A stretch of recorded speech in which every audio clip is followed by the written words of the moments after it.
तो आखिरकार वो दिन आ ही गया जब काफ़ी लोग ये कह पाएंगे कि उनके पास विंडोज़ का लेटेस्ट ऑपरेटिंग सिस्टम है, लेकिन उसके पहले आपके पास लेटेस्ट प्रोसेसर होना चाहिए। I mean, उनके दिल तो टूट ही जाएंगे ना यार, जिनके प्रोसेसर मेरे वाले प्रोसेसर से भी अच्छे हैं, जैसे कि i7 7th जनरेशन, जो कि किसी भी i3 8th जनरेशन से अच्छा ही होगा, लेकिन अनफॉर्चुनेटली वो विंडोज़ 11 में अपग्रेड नहीं कर पाएंगे क्योंकि भाई माइक्रोसॉफ्ट ने कह दिया है ना।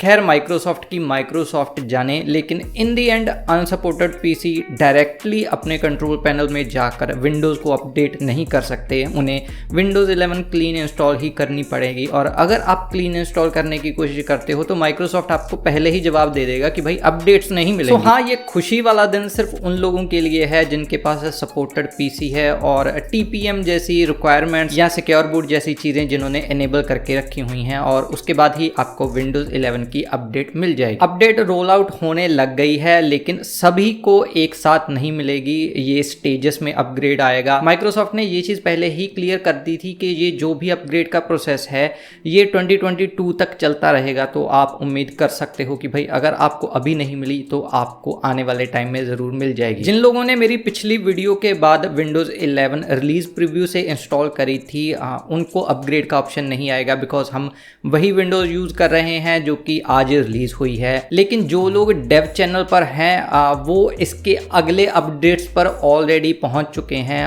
उनका वर्जन इससे अलग होगा। सो अगर आपके पास ऑप्शन नहीं आ रहा कि आप रिलीज प्रीव्यू में चले जाओ या आप इस चीज़ को बंद कर दो, तो आपके पास जस्ट दो ऑप्शन है, आपको क्लीन इंस्टॉल ही करनी पड़ेगी या आपको डेवलपर प्रीव्यू छोड़ना पड़ेगा, उनकी अपडेट्स बंद करनी होगी और उसके बाद मे बी आपको अपडेट मिल सकती है। अदरवाइज आपके पास ज़्यादा ऑप्शन नहीं बचते, आपको जस्ट क्लीन विंडोज़ 11 इंस्टॉल ही करनी पड़ेगी। सो अभी आ जाते हैं अपने मेन क्वेश्चन की तरफ कि क्या आपको विंडोज़ 11 इंस्टॉल करनी चाहिए या फिर विंडोज़ 10 ही आपके लिए सबसे अच्छा ऑप्शन है। सो पहले कॉन्स की बात कर लेते हैं, आपको क्या क्या चीज़ें जो आप मिस करोगे। सबसे पहली चीज़ तो इसके टास्क बार की कुछ सेटिंग्स होगी। जो ड्रैग एंड ड्रॉप का ऑप्शन था अभी फिलहाल वो अवेलेबल नहीं है, जहां पर आप किसी भी फाइल को अपने टास्क बार में लेकर जाते थे अगर आपको कोई भी मीडिया इंपोर्ट करना होता था, और वो एप्लीकेशन ओपन हो जाती थी और देन आप उसमें ड्रैग करते हुए ही उस फाइल को ड्रॉप कर देते थे।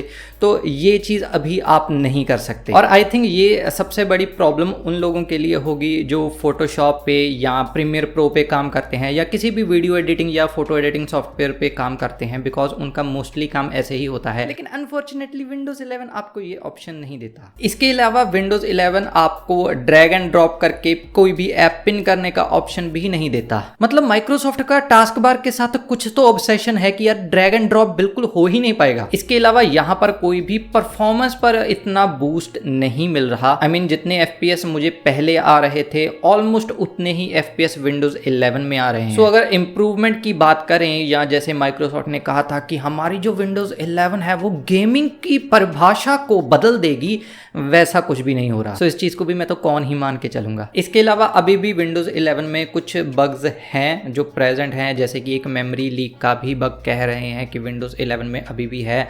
मैंने पर्सनली वो चीज़ एक्सपीरियंस नहीं करी। जब मैंने क्लीन इंस्टॉल कर ली थी उसके बाद जितनी भी प्रॉब्लम्स थी वो सारी की सारी सही हो गई। लेकिन एक बहुत ही एनोइंग बग है जो मैं काफ़ी टाइम से एक्सपीरियंस कर रहा हूँ, और वो विंडो क्लीन इंस्टॉल करने के बाद भी है, और मुझे नहीं पता कि वो विंडोज़ की वजह से है या फिर मेरे माउस में कोई प्रॉब्लम है। जब भी मैं फाइल एक्सप्लोरर में होता हूँ और किसी भी फाइल के ऊपर या किसी भी ड्राइव के ऊपर क्लिक करता हूँ, तो जो वो राइट क्लिक वाली प्रॉपर्टीज़ होती हैं वो 1 सेकंड या 2 सेकंड के अंदर डिसअपीयर हो जाती हैं, मतलब वो ओपन नहीं रहती और मुझे बार बार वहाँ पर राइट क्लिक करना पड़ता है, और काफ़ी ट्राई करने के बाद वो राइट क्लिक वाली विंडो ओपन होती है। तो ये काफ़ी ज़्यादा एनोइंग सी चीज़ है जो मैं एक्सपीरियंस कर रहा हूँ, और अभी तक इसका कोई भी फिक्स नहीं निकला, और ये बग मैंने विंडोज़ 10 के साथ फेस नहीं किया था। तो इस चीज़ को भी आप एक बार कंसिडर कर सकते हो। इसके अलावा विंडोज़ 11 के फाइल एक्सप्लोरर में काफ़ी ज़्यादा चेंजेस हुआ था, जहां पर आपको बिल्कुल नई सी लुक देखने को मिलती है। लेकिन उसकी सबसे बड़ी प्रॉब्लम यही होगी कि अभी आपको पता नहीं चलेगा फोल्डर देखने पर कि किस फोल्डर में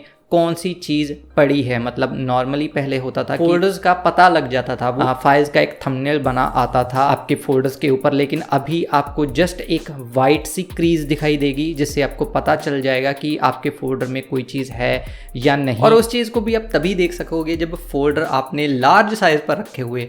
आप सपोज करके देखो, अगर बहुत छोटे साइज पर अगर आपने फोल्डर रखे हुए हैं तो वहाँ पर आपको जजमेंट बिल्कुल भी नहीं होगी। खैर ये तो थे कुछ कॉन्स, अभी आ जाते हैं प्रोज की तरफ। और प्रोज की जहाँ पर मानूं तो मेरे लिए सबसे बड़ा जो चेंज है, जो मुझे काफ़ी ज़्यादा अच्छा लग रहा है, वो है इसकी मिनिमलिस्टिक लुक। मतलब विंडोज़ 10 के स्टार्ट मेन्यू मुझे बिल्कुल भी पसंद नहीं था, क्योंकि वहाँ पर अननेसेसरी काफ़ी ज़्यादा चीज़ें थी, लाइव टाइल्स वगैरह थी। इवन दो उन चीज़ों को हम ऑफ करके रख सकते थे और हम कस्टमाइज़ कर सकते थे, लेकिन वो मिनिमलिस्टिक लुक नहीं आती थी क्योंकि वो उनका साइज़ काफ़ी ज़्यादा बड़ा होता था। इवन अगर उसे स्मॉलेस्ट साइज़ में भी रखें फिर भी उनका साइज़ काफ़ी ज़्यादा बड़ा हो जाता था। सो विंडोज 11 ने वहां पर इंप्रूवमेंट दिखाई। सो जो अभी स्टार्ट मेन्यू है वो काफी ज्यादा मिनिमल है। आप वहां पर अपनी मेन एप्स जो हैं पिन करके रख सकते हो और वो काफी अच्छी लगती है, मतलब काफी ज्यादा नीट है। इसके अलावा जितना भी लाइव वाला सेक्शन था वो इन्होंने अपने स्लाइड बार में ऐड कर दिया। अगर आप चाहो तो उसे रिमूव भी कर सकते हो, अगर आप चाहो तो उसे वैसे भी रख सकते हो, उसे ओपन करने की जरूरत भी नहीं है। आपका जो स्टार्ट मेन्यू रहेगा वो बिल्कुल क्लीन रहेगा और वैसी ही मिनिमलिस्टिक लुक आपको आपके एक्सप्लोरर में भी देखने को मिलेगी। हाँ, जो चीज कौन थी उसके कुछ फायदे भी हैं। जितना भी थंबनेल का कैश जनरेट होता था वो अभी जनरेट नहीं होगा, तो उससे आपकी जो परफॉर्मेंस है उस पर थोड़ा सा इम्पैक्ट तो पड़ेगा। आपको थोड़ा बहुत परफॉर्मेंस में बूस्ट देखने को मिल सकता है। ओवरऑल अगर आप टास्क बार वाले सेक्शन को हटा दो तो विंडोज 11 और विंडोज 10 में कोई ज्यादा फर्क नहीं है। अगर आप टास्क बार वाली चीजें नहीं यूज करते तो अपग्रेड करना कोई प्रॉब्लम वाली बात नहीं होगी। ओवर द टाइम विंडोज 11 के साथ जितनी भी प्रॉब्लम्स हैं वो भी दूर होती रहेंगी, लेकिन एक चीज तो पक्की है कि विंडोज 11 ऐसे ही रहने वाली है और आपकी मर्जी है। अगर आप इसे अपग्रेड करना चाहते हो विंडोज 10 से तो आप अपग्रेड कर सकते। अगर अभी भी और वेट करना है तो भाई फिर तो कोई प्रॉब्लम ही नहीं है, 5-6 साल और वेट कर लेते हैं, तब तक विंडोज 12 भी आ जाएगी। खैर प्रॉब्लम्स तो विंडोज 10 में भी थी और वैसे ही प्रॉब्लम हमें विंडोज 11 में भी देखने को मिल जाती हैं। और अगर आपने सोच लिया, डिसाइड कर लिया कि भाई हाँ हम विंडोज 11 में अपग्रेड करना चाहते हैं, तो आपके पास काफी ज्यादा ऑप्शन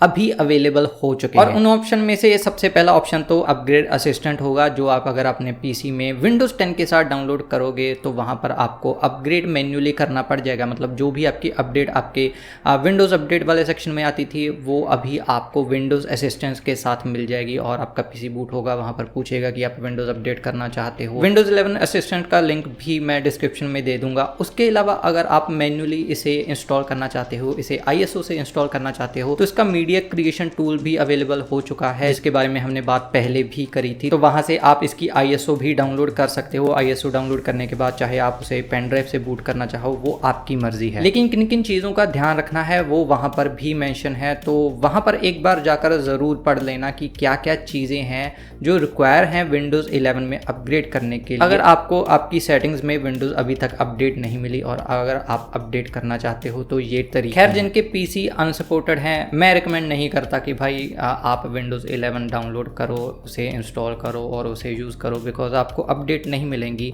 विंडोज़ 10 की अपडेट्स शायद आपको अभी तक मिल रही हैं, वो 2025 तक मिलती रहेंगी, लेकिन जब तक माइक्रोसॉफ्ट ऑफिशियली ये नहीं कहता अनसपोर्टेड PC भी किसी हिसाब से सपोर्ट कर सकते हैं, तब तक विंडोज़ 11 करने की कोई ज़रूरत भी नहीं है। विंडोज़ 10 उससे कहीं ज़्यादा बेटर रहेगी। अगर आप ओवरऑल स्टेबिलिटी के मामले में कहो भाई बहुत टाइम से चलती आ रही है तो स्टेबल तो होगी ही। खैर आई होप कि विंडोज़ 11 के रिगार्डिंग आपके जितने भी डाउट्स हैं वो क्लियर हो जाएंगे। मे बी आपका क्वेश्चन ये होगा कि क्या आपको विंडोज़ 11 करनी चाहिए। ये बात आ जाती है आपकी चॉइस के ऊपर कि क्या आप एक नया ऑपरेटिंग सिस्टम यूज़ करना चाहते हो। अगर आप यूज़ करना चाहते हो तो आपको ये भी ध्यान में रखना होगा कि उस नए ऑपरेटिंग सिस्टम के साथ कुछ चेंजेस भी आएंगे, तो बस उस चेंजेस को मानकर आपको चलना पड़ेगा कि हाँ हम एक नया ऑपरेटिंग सिस्टम कर रहे हैं। आई होप कि इस वीडियो से आपको थोड़ी बहुत हेल्प हुई होगी, और अगर ऐसा होता है मेक श्योर वीडियो को लाइक करना, चैनल पर नए हो सब्सक्राइब करके बेल आइकॉन जरूर प्रेस कर लेना। मैं मिलता हूँ आपको अगली वीडियो में, तब तक के लिए टेक केयर, पीस आउट।